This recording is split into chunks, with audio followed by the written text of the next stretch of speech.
Este es un tiempo de verdad muy especial y es muy importante.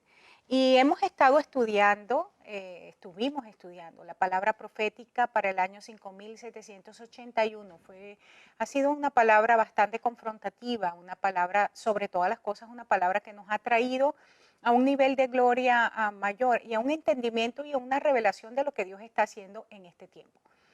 Por lo tanto, es nuestro deseo, nuestro corazón que tú puedas seguir creciendo y que tú puedas seguir avanzando en todo lo que Dios ha dicho y todo lo que Dios está diciendo y haciendo en este tiempo. Hoy queremos empezar con un nuevo tópico y lo he titulado Recuperando aquello que hemos perdido. Hemos salido de 2 décadas importantes, pero sobre todo la década pasada, la década de la Yin, ha sido un tiempo, fueron 10 años de formación profunda. El Señor estuvo adiestrando nuestros ojos espirituales para que nosotros pudiéramos entender y discernir lo que Él estaba haciendo. Hemos entrado a un nuevo tiempo, y es un tiempo de declaración, la década que entramos. Es la década del Pi. Y es un tiempo donde subir a un nivel de gobierno, lo que hablamos debe ser consono con lo que vivimos. Pero no podemos perder de perspectiva que justamente tuvimos muchas batallas. En los últimos 20 años, como Iglesia de Cristo, hemos confrontado muchísimas batallas. Muchos de nosotros, pues agotados también de la guerra espiritual. Hemos visto grandes victorias, pero no es menos cierto que también hemos perdido cosas, o hemos perdido relaciones, da la impresión que hubo decisiones que tomamos que no fueron las más acertadas. Y el Señor puso en mi corazón poder compartir contigo en esta nueva serie que vamos a empezar esta noche, cómo nosotros recuperamos lo que hemos perdido. Y hay un caso en la palabra de Dios que realmente ha ministrado a mi vida. Y quiero basarlo en el primer capítulo de Samuel.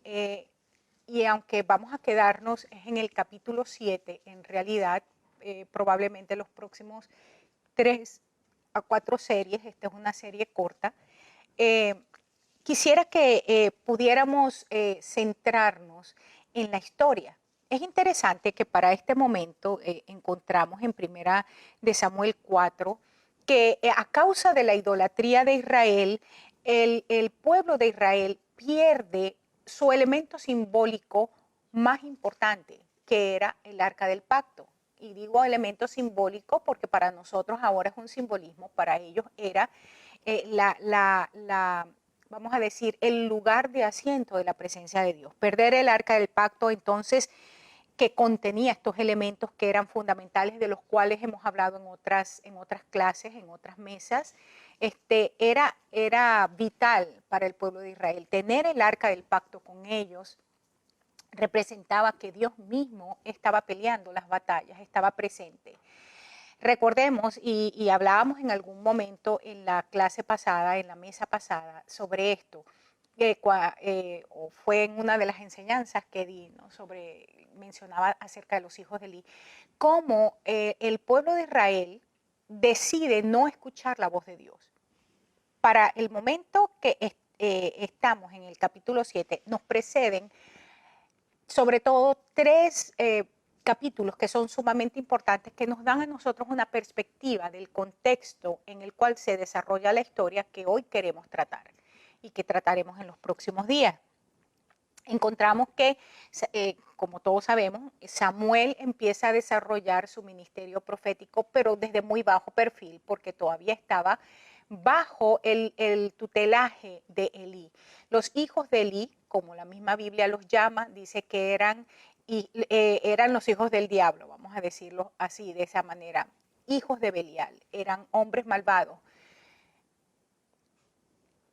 Se van a la batalla en contra de los filisteos, y esto a pesar de que Samuel les entrega una palabra. Sin embargo, cuando en la primera parte de la batalla, cuando ellos son vencidos, los ancianos de Israel, en lugar de escuchar la voz de Dios a través de Samuel, como Samuel no tenía, vamos a decir, no era reconocido, deciden traer el arca del pacto junto con los hijos de Elí, que ya encontramos que Dios había rechazado a los hijos de Elí y había entregado una palabra sumamente fuerte a Elí como sacerdote de su casa y como sacerdote de toda la nación.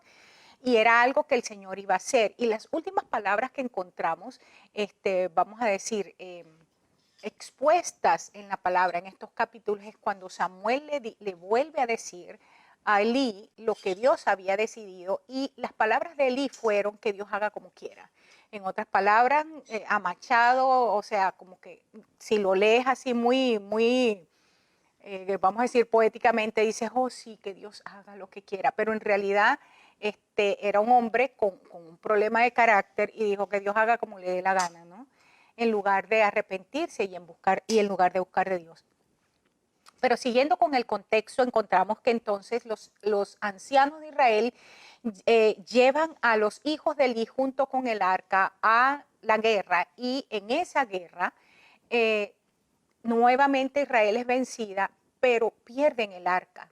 Cuando Elí recibe la noticia, no solamente pierden el arca, los hijos de Elí mueren, pero cuando recibe la noticia Elí también mueren, y la esposa de uno de ellos que estaba dando a luz también muere en el alumbramiento. Para el momento que llegamos al capítulo 7 de Primera de Samuel, han pasado ya 20 años después de este evento.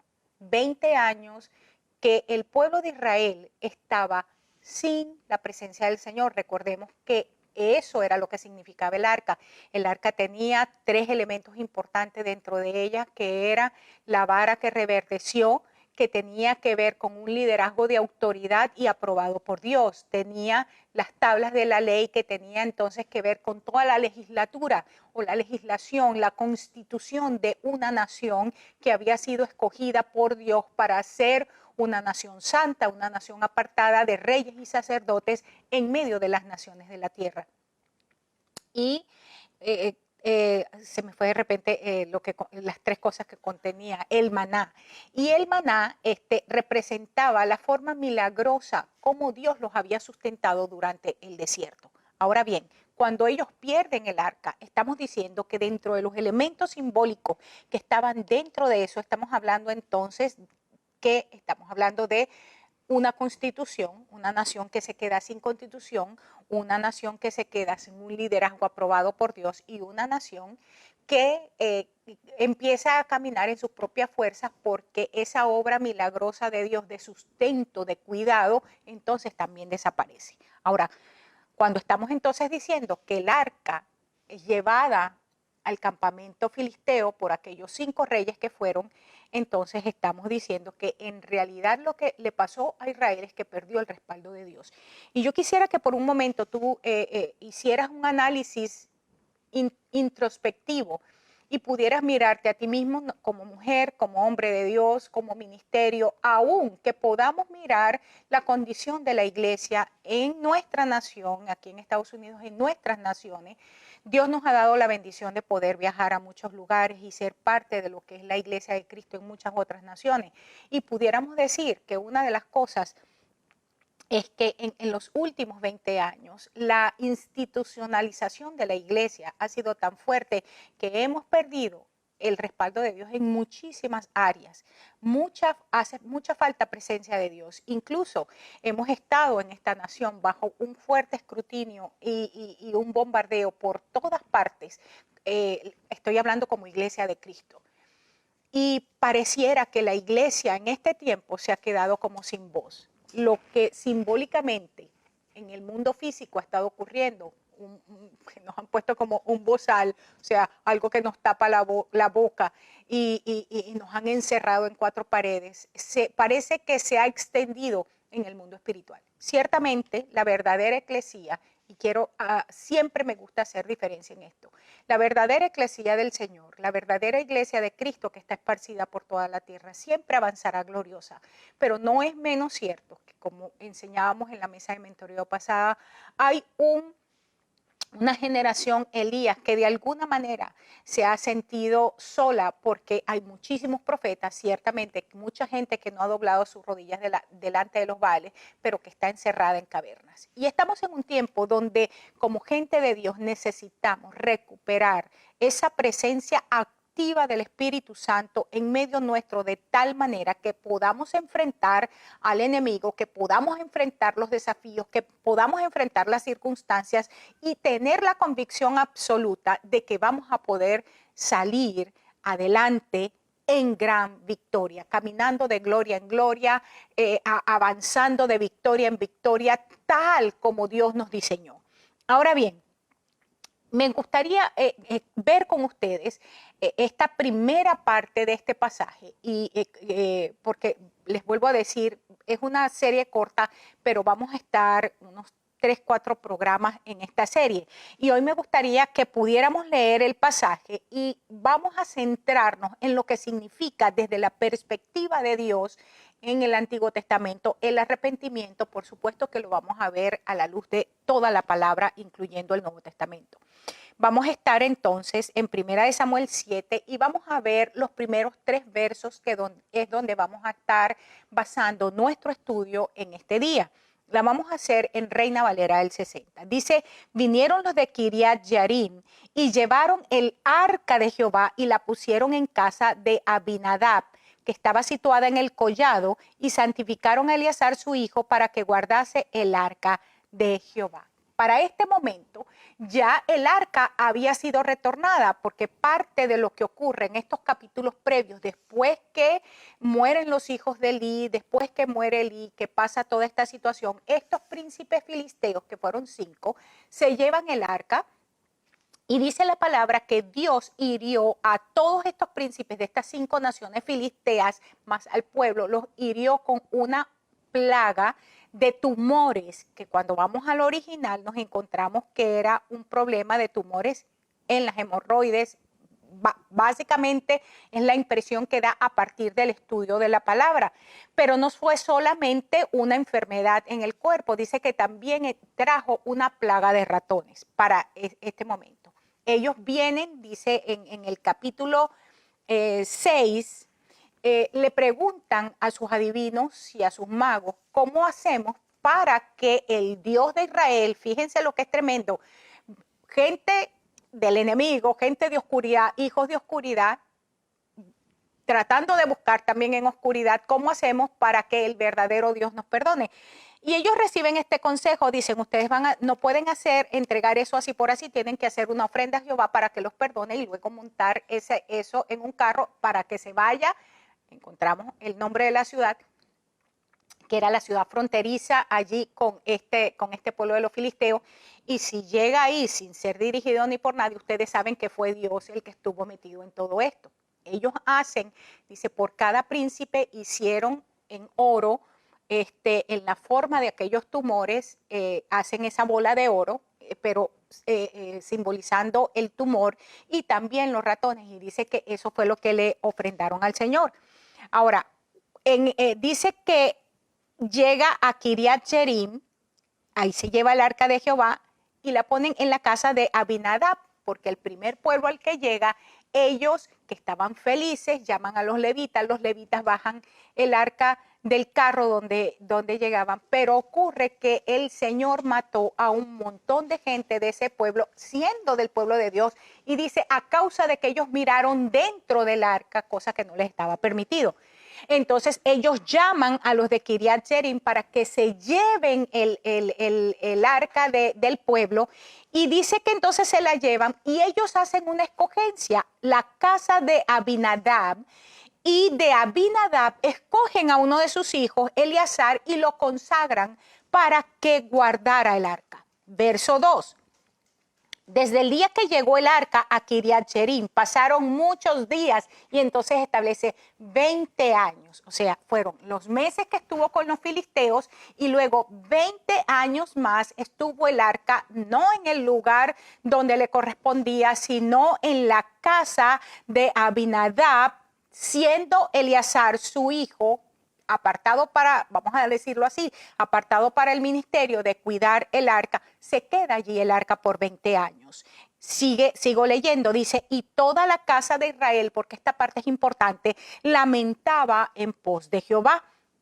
Verso 3. Habló Samuel a toda la casa de Israel diciendo, si de todo vuestro corazón os volvéis a Jehová, quitad los dioses ajenos y a Astarot de entre vosotros y preparad vuestro corazón a Jehová y solo a él servid y os librará de la mano de los filisteos. Entonces los hijos de Israel quitaron los Baales y Astarot y sirvieron solo a Jehová. 4 palabras importantes aquí. La primera, el lugar donde llega el arca del Señor una vez que aún estando dentro de Israel mueren todas aquellas personas. Se llama Kiriat Jearim y es ciudad de bosques o ciudad de pueblos. Y me llama mucho la atención. En primer lugar, los bosques por supuesto están llenos de árboles, pero la palabra de Dios establece claramente no solamente en el Antiguo Testamento, pero quiero de manera específica citar el Salmo 1 cuando nos dice el salmista, nos dice que el justo es como un árbol plantado junto a corrientes de agua y junto a las corrientes de agua hay muchos árboles. Estamos hablando un lugar de justos bien plantados y por eso tuvieron sabiduría qué hacer. Pero también dice ciudad de pueblos, es decir, da la impresión aquí que no era simplemente una ciudad donde había un solo tipo de personas, si pudiéramos hablar de etnias. Y recordemos que una de las cosas interesantes que encontramos en la palabra es que el lugar de la habitación del Señor, que ahora somos nosotros, porque nosotros somos el altar, también somos el sacrificio, nosotros como cuerpo nos convertimos en la iglesia, en la eclesía, el Señor no habita en un lugar hecho de mano de hombres y somos un pueblo formado de muchas tribus, de muchas razas y de muchas lenguas. Y cuando el apóstol Juan en el libro de Apocalipsis escucha la eclesía, dice que era como el sonido de las muchas aguas, refiriéndose a el sonido de muchos idiomas o lenguajes que estaban sonando en unidad, en un mismo acorde, en una misma nota, vamos a decirlo de esa manera. Kiriat Jearim, entonces nos habla de un lugar donde la presencia de Dios puede habitar porque hay gente plantada junto a corrientes de agua, entregando su fruto a su tiempo, cuya hoja no cae y todo lo que hace prospera, pero al mismo tiempo gente de diferentes, está hablando de diferentes lugares que aunque tienen físicamente, podamos tener diferentes culturas humanas, diferentes lenguajes, podemos sonar con el mismo sonido. Esa es la iglesia, está hablando proféticamente de la iglesia que desciende del cielo de Dios en Apocalipsis, capítulo 21. Luego dice que de Kiriat Jearim en particular escogen a una familia de un hombre. Recuerda que también en la palabra se nos da siempre el nombre del padre para referirse a una familia. Y era la familia de Abinadab. Y esto significa, este nombre significa padre de generosidad, alguien que es dadivoso. Y yo enseñaba en estos días, en una de las enseñanzas que entregaban, hay 3 frutos por el cual el cristiano, el hijo de luz, es reconocido y son frutos que son, o sea, es imposible cuando encontramos estos 3 frutos en estas personas ser engañados. La Biblia dice que por su fruto los conoceréis. Y el primer fruto, de acuerdo al pasaje que el apóstol Pablo nos entrega, es la bondad y tiene que ver con esto. Abinadab tiene que ver con un hombre que es bondadoso y extiende su mano para dar. Entonces, primero, llega a una ciudad donde la gente está plantada junto a corrientes de agua, simbólico de la palabra de Dios, pero Abinadab, el padre de aquella casa escogida, es un hombre que sabe extender su mano para dar. Y esto nos habla del mismo Padre Celestial. Dice en el Nuevo Testamento, en el Evangelio de Juan, que de tal manera amó Dios que dio a su Hijo. De tal manera amó el Padre que entregó a su único hijo en ese momento. ¿Para qué? La idea es para traer muchísimos hijos a sí mismo. Esto es Abinadab, un padre que sabe dar, un padre que sabe entregar. Y dice que de sus hijos apartan a uno en particular para que cuide aquella arca, y su nombre es Eleazar, que significa Dios es ayudador o Dios nos ha ayudado.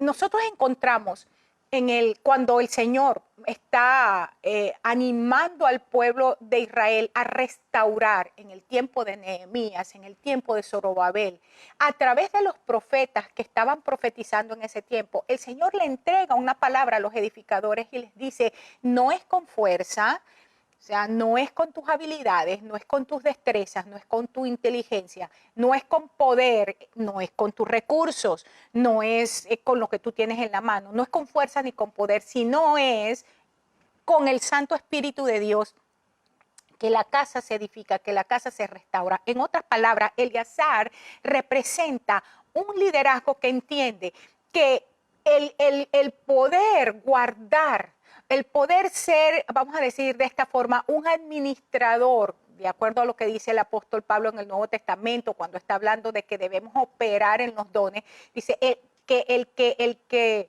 preside que lo haga con solicitud. Entonces, el presidir aquí entiende esta persona que no es en sus dones personales, ni en sus fuerzas, ni en su poderío, sino es por el poder del Espíritu Santo que la presencia del Señor se mantiene en un lugar. Estamos hablando de que hemos perdido como iglesia a causa de las muchas batallas, a causa de las muchas circunstancias que hemos enfrentado, a causa incluso del liderazgo que no ha tenido discernimiento. Los ancianos de Israel para el tiempo que estamos hablando habían sido escogidos por Dios. El mismo Elías había sido escogido por Dios. Pero nuestras malas decisiones, el hecho de pararnos en posiciones testarudos, sin prestar atención, nos lleva a caminar en decisiones equivocadas, alejadas de Dios, que nos apartan completamente del propósito y del llamado. Y recuerda esto, el pecado para el creyente no es un asunto de que está entre bueno y malo, sino el pecado para el creyente es no dar en el blanco. Cuando nosotros dejamos de ser asertivos en Dios, eso es lo que nos aparta del Señor. Eleazar entonces representa un pueblo de Dios, un liderazgo, hijos de Dios que entienden que a menos que el poder del Espíritu Santo en nosotros esté en operación, no vamos a poder hacer nada.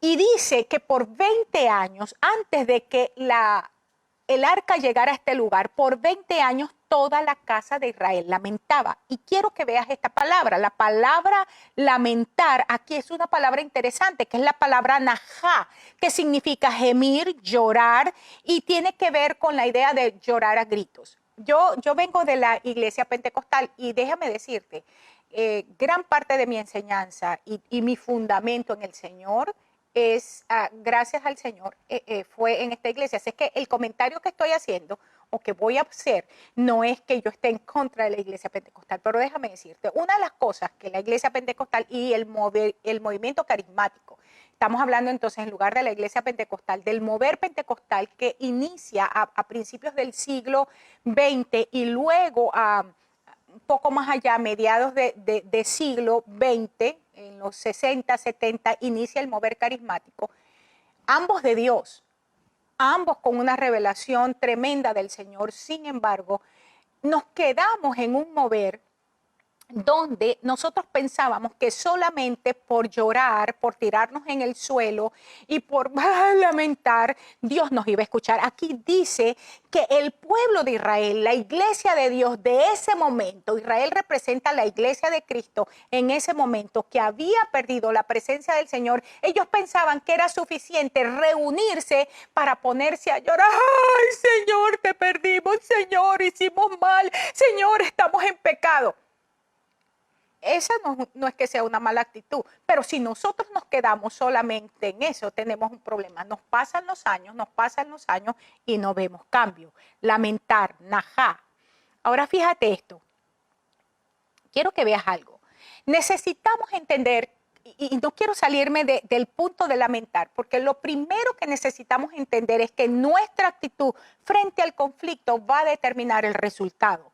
Víctor Frank, que es el padre de la logoterapia, que es una terapia que inicia a mediados del siglo pasado, es relativamente bastante nueva. Logoterapia, la terapia del habla, la terapia de la declaración. Dijo este pensamiento: a un hombre se le puede robar todo. Este es uno de sus principios fundamentales para la logoterapia, menos una cosa, que es la última de las libertades del ser humano, que es la elección de su propia actitud ante cualquier tipo de circunstancias, la elección del propio camino. En otras palabras, el problema no consiste en que nuestras circunstancias sean difíciles, pueden lucir incluso imposibles, situaciones que sobrepasan nuestra capacidad, que sobrepasan nuestro entendimiento, que sobrepasan nuestra fuerza, pero algo que ni las circunstancias ni las personas que están inmersas en esa situación, a favor o en contra, esas cosas no deberían influir en nuestro derecho a elegir cuál es la actitud que tendremos frente a la situación. Ese es nuestro derecho final. Cuando la palabra del Señor dice que la verdad, Cristo encarnado, Jesucristo, la persona de Cristo encarnado, el verbo encarnado, es la verdad del Padre, es la declaración tangible del Padre en la tierra. Veámoslo de esa manera. Cristo es la declaración tangible del Padre en la tierra. Cuando la verdad, Cristo, la declaración tangible del Padre en la tierra, del Padre en mi vida, entonces esa verdad en mi vida encarnada me hace libre. Yo soy libre de escoger cuál es la actitud frente a mis circunstancias. Yo puedo escoger llorar, deprimirme, quedarme allí. Yo no estoy diciendo que hay situaciones que van a sobrepasar nuestros niveles, nuestras fuerzas, y por momentos vamos a sentirnos tristes. Somos seres emocionales, pero cuando las emociones sobrepasan al hombre espiritual, aquello que está en nosotros o que debería estar en nosotros, hay un problema. Entonces estamos siendo esclavizados por lo externo y no siendo dirigidos a libertad por el espíritu. A un hombre se le puede robar todo, menos su derecho a escoger su actitud frente a las circunstancias que enfrenta. Me encanta esto. Ahora, ser una persona proactiva no significa, basado en esto, ser ingenua o excesivamente optimista.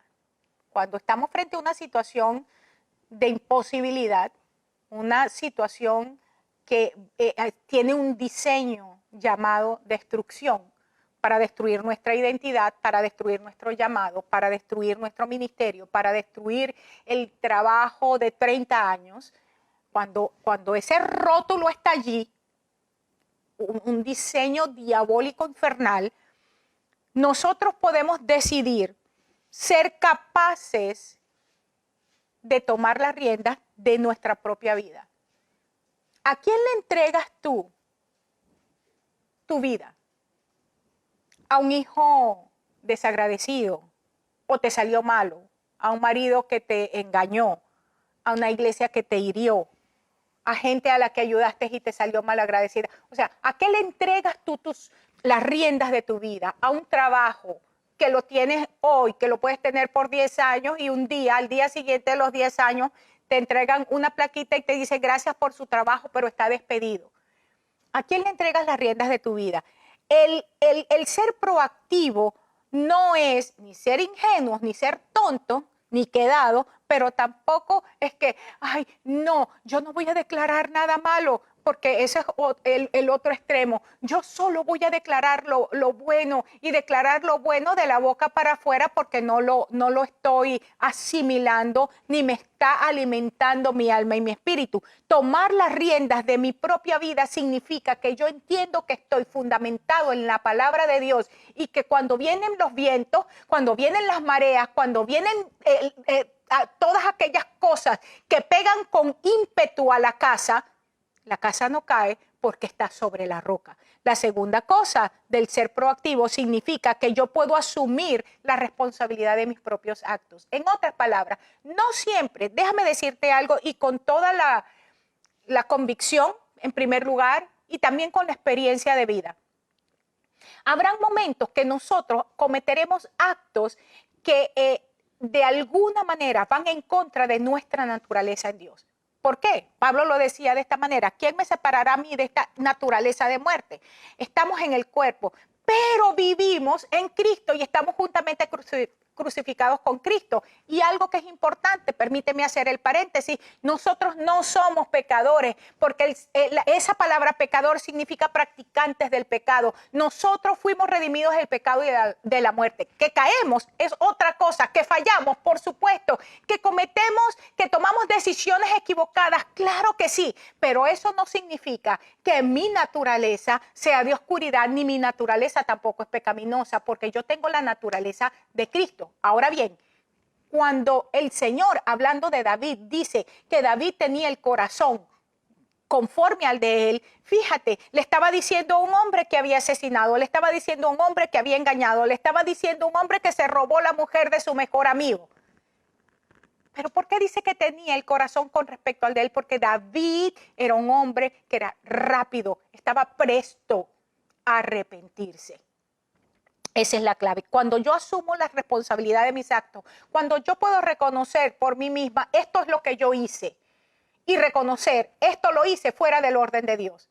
Ahora, cuando yo asumo responsablemente mis actos, no significa que voy a asumir también lo que la gente dice que yo hice, que no lo hice. Asumir responsablemente es pararte y reconocer: esto está fuera del orden de Dios en mi vida, yo no debía haber hecho esto. Eso es madurez. La extensión de tu madurez es que siempre vienen voces. Y recuerda, como lo que hemos estado enseñando desde que empezó este año profético, ¿cuál es el mayor ataque en este momento en contra del pueblo de Cristo? Es en contra de nuestra identidad en Dios. ¿Quiénes somos? Lo que hacemos es la consecuencia de quiénes somos. Quiénes somos no es la consecuencia de lo que hacemos. Entonces, la gente está viniéndose en contra de nuestra identidad. Cuando yo asumo responsablemente mis actos, asumirlos, entendiendo quién soy en el Señor y sabiendo que en el Señor siempre tendremos entonces perdón de pecados porque somos hijos. Y en tercer lugar, ser una persona proactiva es estar dispuestos a tomar las decisiones, escogiendo siempre el estar fundamentados en la palabra. ¿Cuáles son los principios de Dios que deben regir mis decisiones? Cometí un error, o sea, ok, ¿cómo me encamino? Pero ¿cómo me encamino? Tomando decisiones fundamentados en la palabra. Estamos en un momento donde los ataques a la gente de Dios está viniendo por todos los flancos. Por todas partes vienen los ataques, pero necesitamos más que nunca estar parados en la roca que es Cristo, estar parados en la palabra. La palabra escrita tiene la sustancia en la forma de Cristo. La palabra encarnada es Cristo y ahora Cristo habita en nosotros. Ahora bien, Samuel, el profeta, que era escogido por Dios, le habla al pueblo. Ya estamos aquí. Habían pasado 20 años cuando Samuel le habla al pueblo y le dice lo que debía hacer. Los ancianos de Israel deciden: no, nosotros no queremos a este don nadie, nosotros no queremos a este muchachito de pacotilla, nosotros nos vamos a ir por la gente del linaje.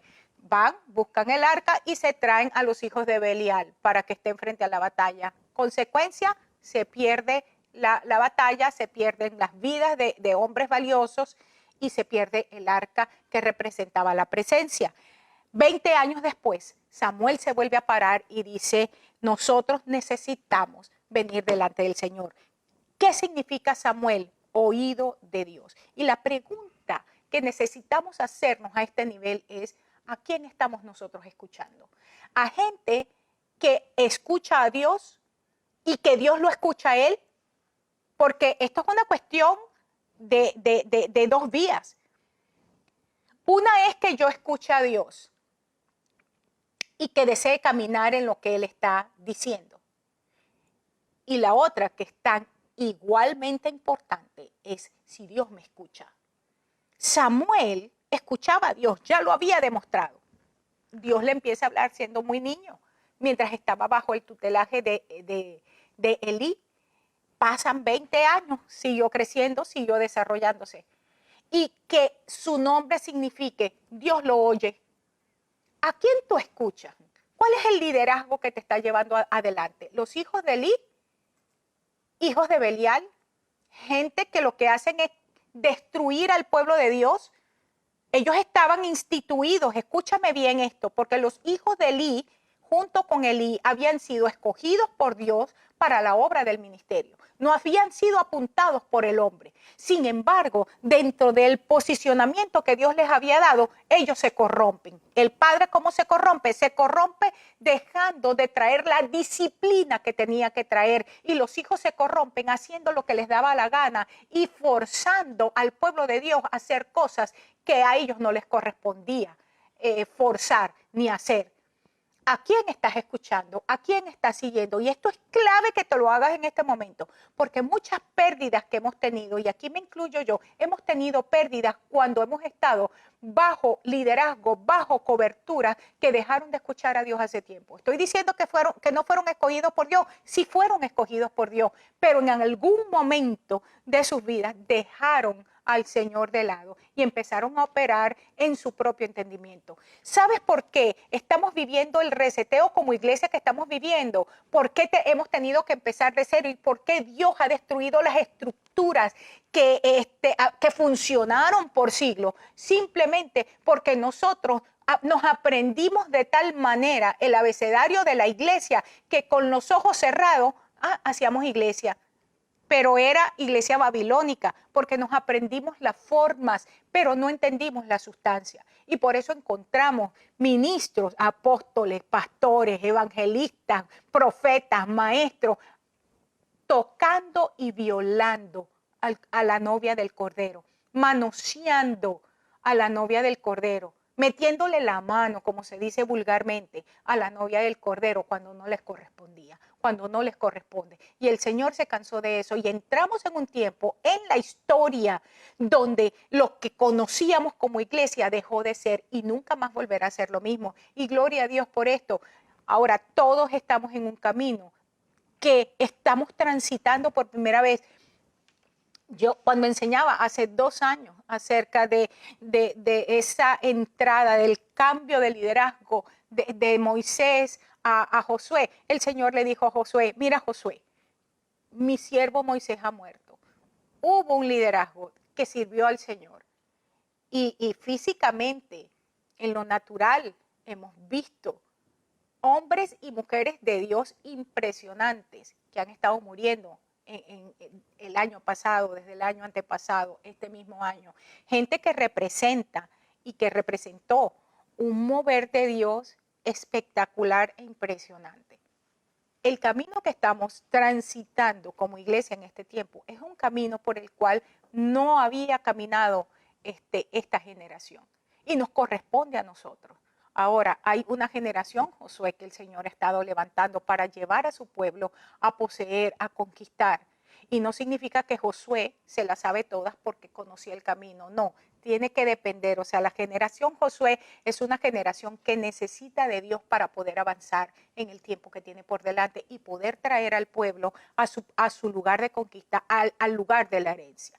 Es un tiempo interesante, pero sumamente desafiante, sumamente, o sea, necesitamos caminar con tal dependencia de Dios, escuchando al Señor para cada paso que demos. Samuel, oído de Dios. ¿A quién estás escuchando entonces tú? Ahora dice que esta generación Samuel, que oye a Dios, lo ha mostrado por los últimos 20 años, pero que hay un respaldo es porque Dios los está escuchando, Dios está escuchando su oración, Dios está escuchando su clamor, Dios está escuchando su declaración. Samuel exhorta al pueblo y le dice, si de todo vuestro corazón se vuelven a Jehová. Mira esta frase, la palabra volverse aquí en el hebreo es la palabra shub, que significa volverse del pecado, convertirse a Dios y se puede aplicar específicamente regresar por un camino que ya se ha transitado. En otras palabras, es lo que nosotros diríamos, es la gente que se volvió atrás. En el Nuevo Testamento, cuando se utiliza la palabra arrepentirse, es la palabra metanoeo, que significa un cambio de pensamiento, un cambio en la conducta, volvernos al principio, volvernos al fundamento. Cuando utiliza aquí la frase de todo vuestro corazón, está diciendo, es un arrepentimiento verdadero, es un arrepentimiento genuino. Si tú te vuelves, si tú dejas el pecado, te conviertes a Dios, empiezas a transitar el camino que estabas transitando antes cuando estabas escuchando al Señor, cuando estabas en tu primer amor, cuando para ti lo más importante, la prioridad era el Señor. ¿Sabes que una de las cosas que esta crisis de salud a nivel mundial, esta pandemia de COVID, ha puesto sobre el tapete es la cantidad de creyentes que no le creen a Dios? Y hay una diferenciación interesante y bien marcada entre aquellos que le creen a Dios y los que no le creen a Dios. Gente que ha decidido que por encima de COVID, por encima de toda esa administración de terror que hay a través de los medios de comunicación, para destrucción. Gente que dice por encima de eso, mi Dios es sanador, mi Dios es provisión, tenemos un llamado, tenemos un destino, lo vamos a caminar, no vamos a permitir que el enemigo nos ponga un bozal, no vamos a permitir que el enemigo nos calle la boca, no vamos a permitir que el enemigo nos desmembre. Eso es gente que le está creyendo a Dios. Pero hay un montón que dice, no me muevo de mi casa. Me muevo para muchas otras cosas, pero no voy a la iglesia porque en la iglesia hay COVID.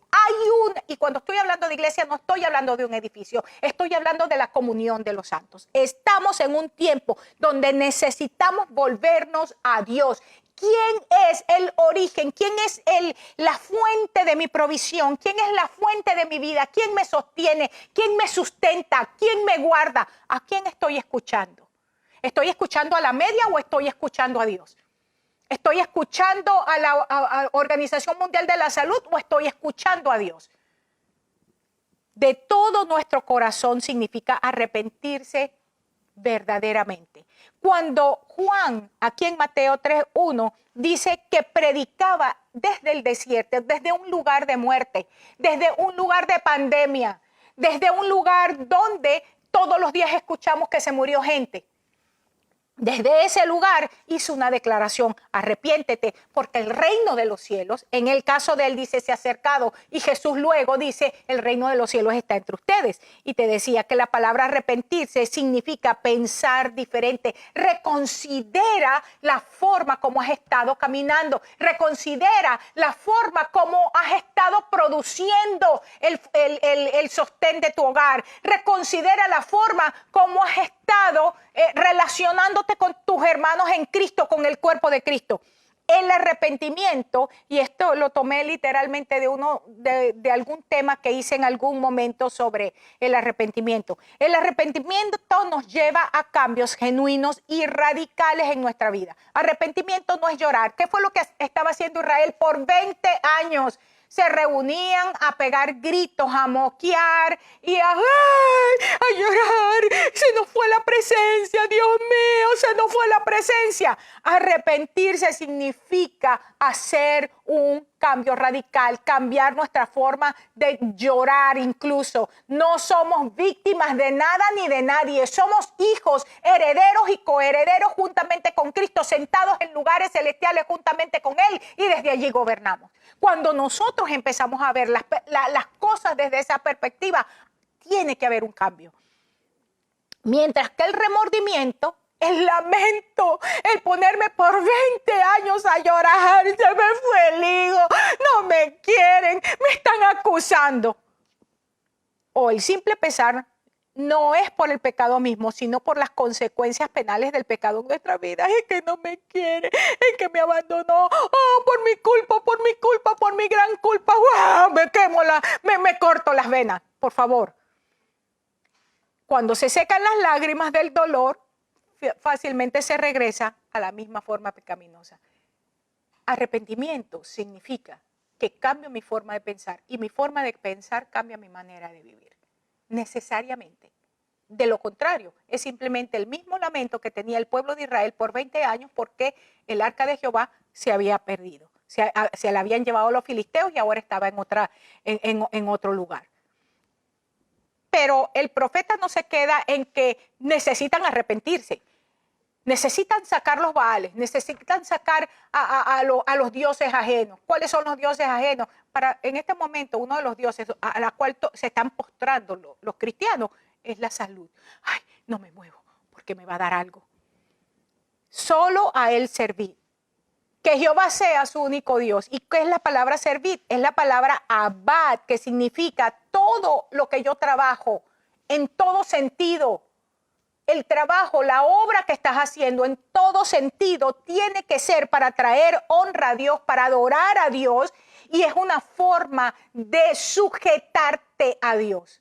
Eso es lo que está diciendo. Cuando dice, a Él solamente le vas a servir, es a Él solamente lo vas a ver como la fuente de tu vida misma y te vas a sujetar de tal manera que tú solamente vivas y respires y veas y oigas solamente lo que el Señor está diciendo. No estoy hablando de religión loca, estoy hablando de un estilo de vida que manifiesta que Cristo es el Rey, es el Señor. No solamente Salvador. En algún momento yo decía, es fácil que nosotros nos relacionemos con el Salvador, porque qué rico, vengo a Cristo y me salva de todo, me salvó, me sacó de mis enemigos, me liberó. Con ese es fácil nosotros relacionarnos, y gloria a Dios por el Salvador, por el Redentor, por el Libertador, por el Sanador. Pero ¿sabes qué? Necesitamos aprendernos a relacionar con el Rey. Tengo que volver a traer a colación famosísimo que tenemos, y lo mencionaba hace unos días, el caso de Meghan. O sea, tristemente, le guste si usted se molesta o no se molesta, si le parece que es grosero lo que estoy diciendo, pero una persona sin formación, porque realeza implica ser formados desde la niñez, por eso es que no todo el mundo es gente de la realeza, nobleza. Naca, se casa con el príncipe, lo saca de la realeza, después está chillando, pataleando, ay, que no me quieren aceptar, ay, que son unos racistas, la naca llorando. ¿Y cuál es la última noticia que salió? Hasta risa me da, o sea, me da risa. Parte de su ropa la había guardado, y entonces está vistiéndose como antes. Ay, y entonces la media que no sirve para nada. Ay, es que se ve que ella junto con el que era el príncipe, con Harry, ya no lo llaman el príncipe, ni el duque, habían planeado al final irse a Canadá. Claro, ¿por qué? Porque ella jamás subió ella se disfrazó. El tiempo que estuvo ahí, ella se disfrazó. Y así hay muchos metidos en el cuerpo de Cristo. Dice el apóstol Judas, dice que son manchas en nuestros ágapes, en nuestras relaciones fraternas, en nuestras relaciones de familia de Dios. Son unas manchas, son unos sucios y unas sucias que se meten al cuerpo de Cristo. Dice, son gente que no tiene raíz. Ese es el caso de esa niña en lo natural. No tienen raíz, no tienen fundamento, no saben de dónde vienen, por lo tanto no saben a dónde van. Mire, si este tipo de comentarios te ofende, como lo dije en mi última predicación, es tu asunto, no es el mío. ¿A quién sirve? ¿A quién te sujetas? ¿A quién le das honra con tu estilo de vida?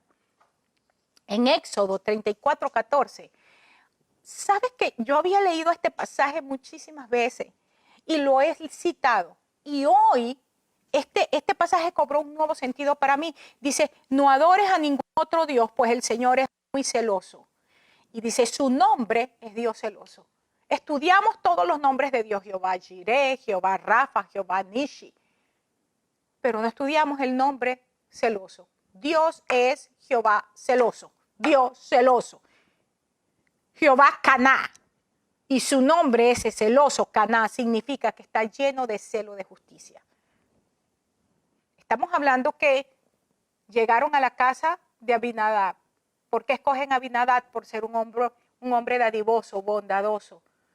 Pero dentro de lo que es esa manifestación de celo de Dios, no es celo por tontería, es por justicia, ver su justicia establecida. Y este es un fruto innegable en la vida del verdadero Hijo de Dios. Cuando nosotros caminamos en injusticia, sea porque nosotros la provocamos y la mantenemos a mansalva de los demás, no somos de Dios. Le guste a usted o no le guste. ¿Cómo usted sabe que alguien es hijo de luz? Porque camina en justicia. Y en el momento que sabe que hizo un acto de justicia, va a buscar para arreglarlo.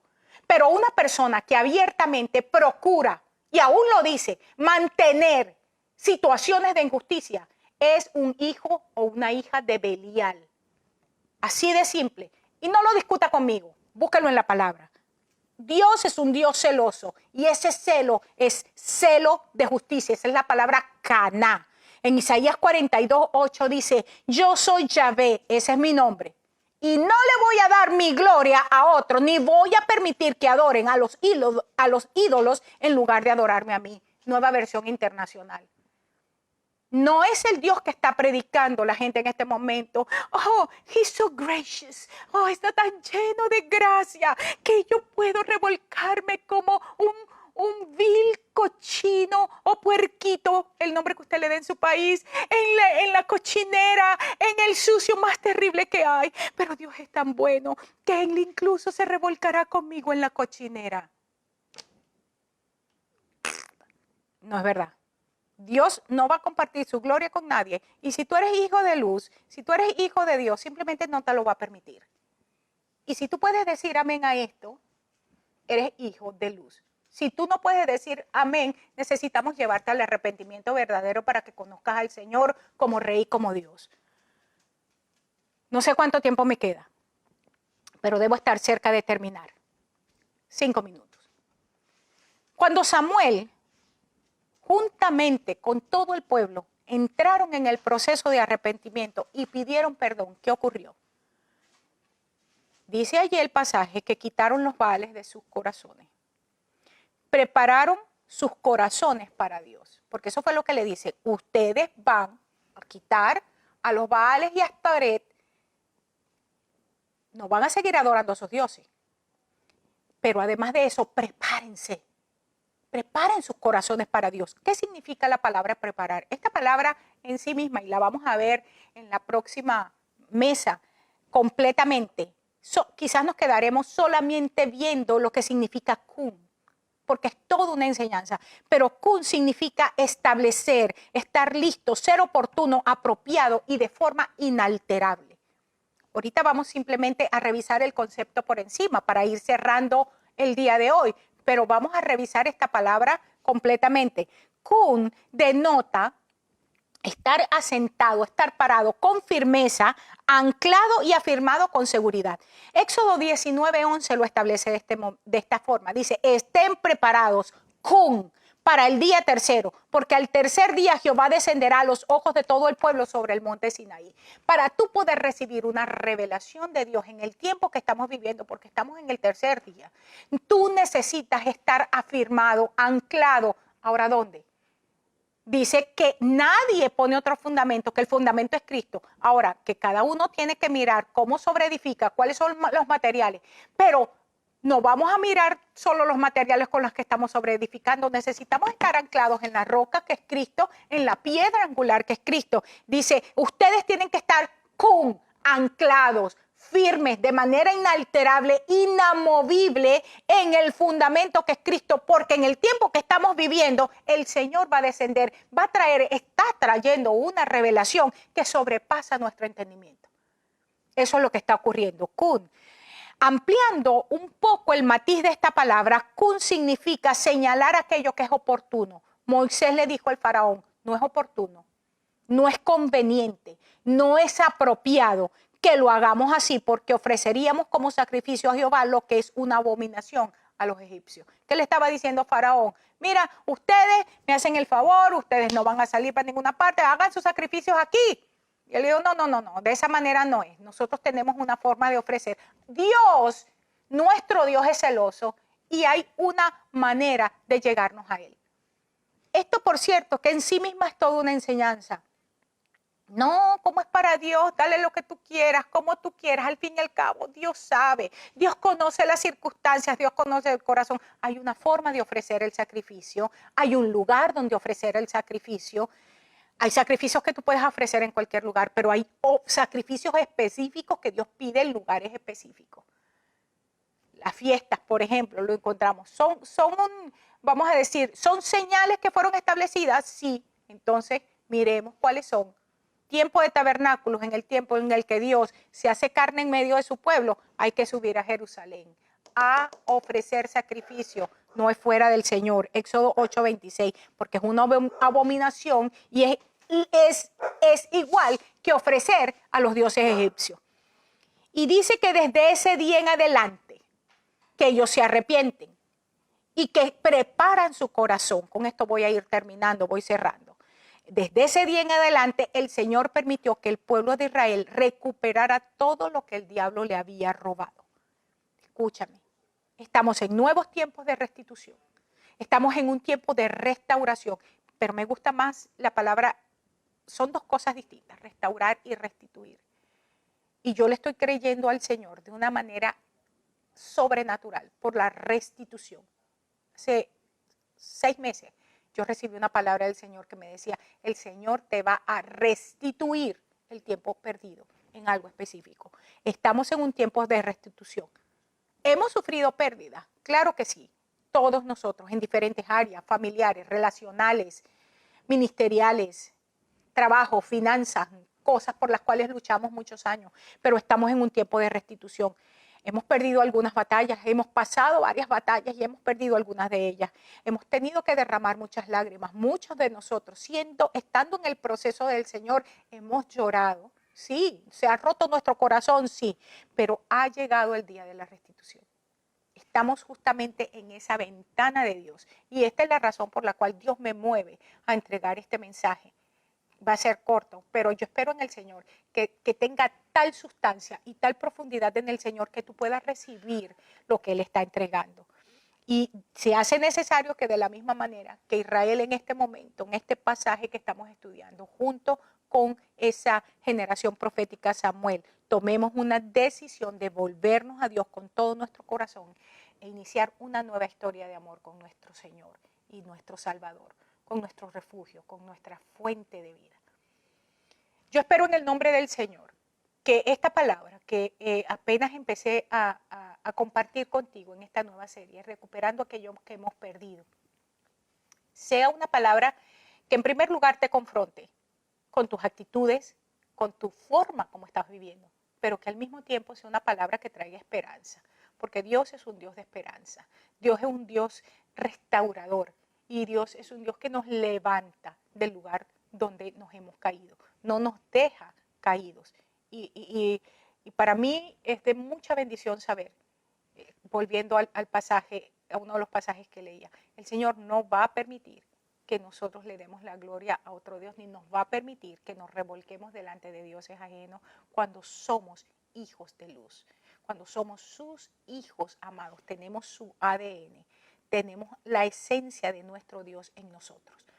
Así es que oro en este día para que tus ojos naturales y espirituales, tus oídos naturales y espirituales y tu boca natural y espiritual sea abierta a una dimensión diferente, que todos tus sentidos naturales y espirituales sean impactados por el poder del Espíritu en este tiempo para que tú puedas conocer y reconocer lo que el Padre Celestial está haciendo desde el cielo, desde su trono y cómo nosotros somos ese lugar de la morada del Señor. Necesitamos volver a nuestro lugar de asignación. Nosotros hoy somos el arca, la iglesia, Cristo, que es la manifestación del arca, mora en nosotros. Necesitamos volver a nuestro lugar. Te veo en nuestra próxima entrega. Que el Espíritu Santo de Dios te dirija a toda verdad en este nuevo tiempo. Dios te bendiga, Dios te guarde. Gracias por estar con nosotros conectados.